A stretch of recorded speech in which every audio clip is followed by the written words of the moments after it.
Сен оқуды аяқтап, белгіленген барлық емтиханды тапсырып, оқуға түстің. Бұл кезеңнен өттің. Енді сенің алдыңда жаңа өмір, жаңа мақсат, жаңа мүмкіндік пайда болды. Енді сен студент атандың. Колледж бұл саған берілген уақыт пен мүмкіндік.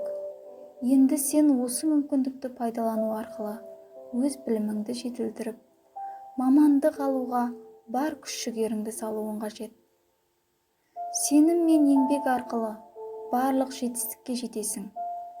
Кез келген істің басы, іргетасы арқылы қаланады. Өз-өзіңмен жұмыс істеу арқылы өзіңді мықты етіп қалыптастыруың қажет.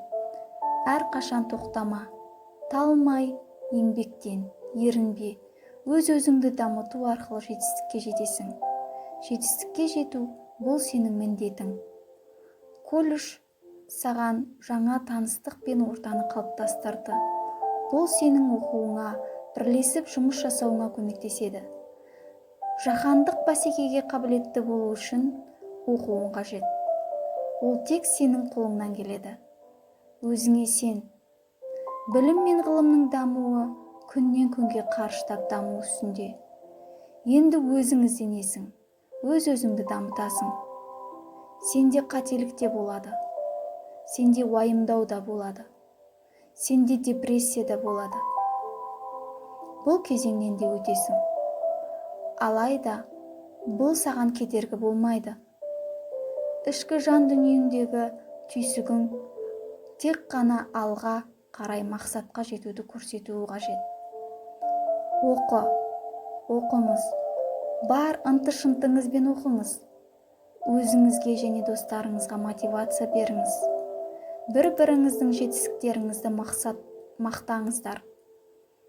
Кейбір студенттердің бойында көпшілік алдында сөйлеуге қорқыныш үрейлері болады.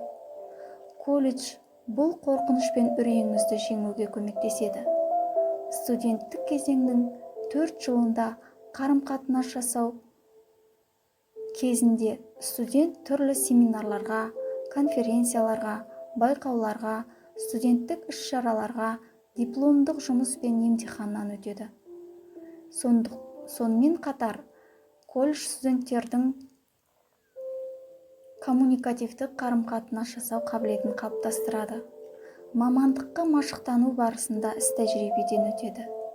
Ең маңыздысы, студент өзінің өмірге деген көзқарасын, ортасын қалыптастырып, өзін-өзі дамытып, позитивті естеліктерді өткізеді. Соңында айтарым, есіңде болсын, егер дәл қазір оқысаң, өз мақсатыңа жетесің.